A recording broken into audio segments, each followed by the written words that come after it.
اللهم صل على سيدنا ومولانا محمد وبارك وسلم. صلوا عليه صلاة وسلاما عليك يا رسول الله صلى الله تعالى عليه وسلم. أعوذ بالله من الشيطان الرجيم. بسم الله الرحمن الرحيم. يا ملائكة كلكم بأمر الله أن تغيثوني وأن تعينوني وأن تمدوني في مرادي ومقصودي وأحفظوا لي مالي وأهلي وولدي ووالدي وذرياتي وإخواني وأحبائي وأصدقائي وما أحاطت عليه شفقة قلبي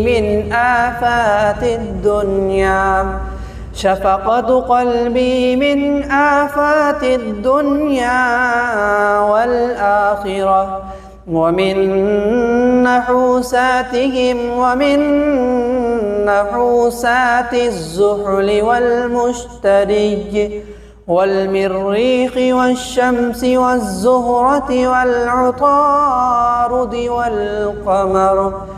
والقمر والرأس والذنب والإكليل ومن شر كل ذي شر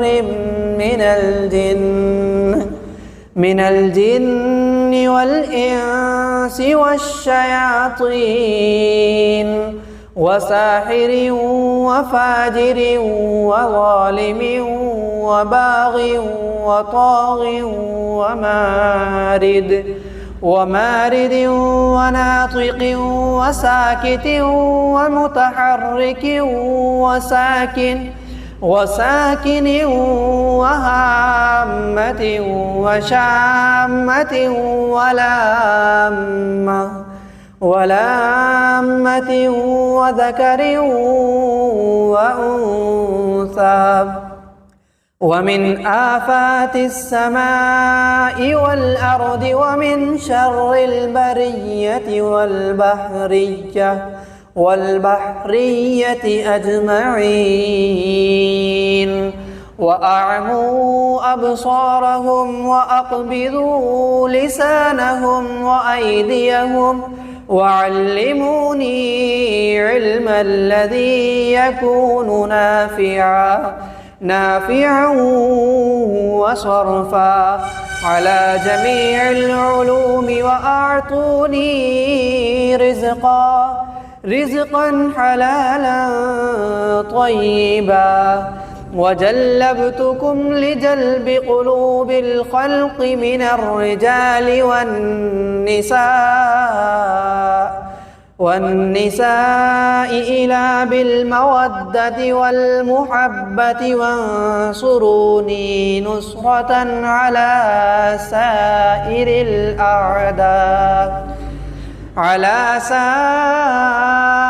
الأعداء وأخبروني ما في الحوادث الخير والشر قبل وقت الوقوع.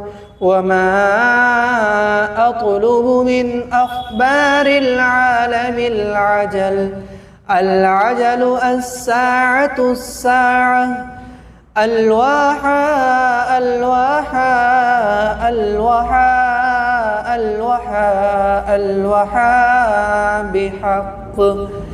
الوحى بحق سيد الأبرار محمد رسول الله محمد رسول الله محمد رسول الله صلى الله تعالى عليه وسلم.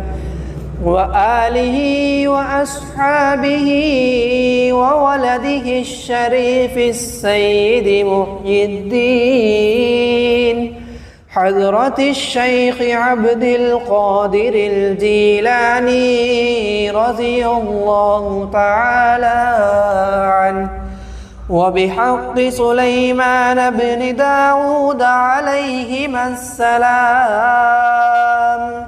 برحمتك يا أرحم الراحمين. اللهم صل على سيدنا ومولانا محمد وبارك وسلم. صلوا عليه صلاة وسلاما عليك يا رسول الله صلى الله تعالى عليه وسلم.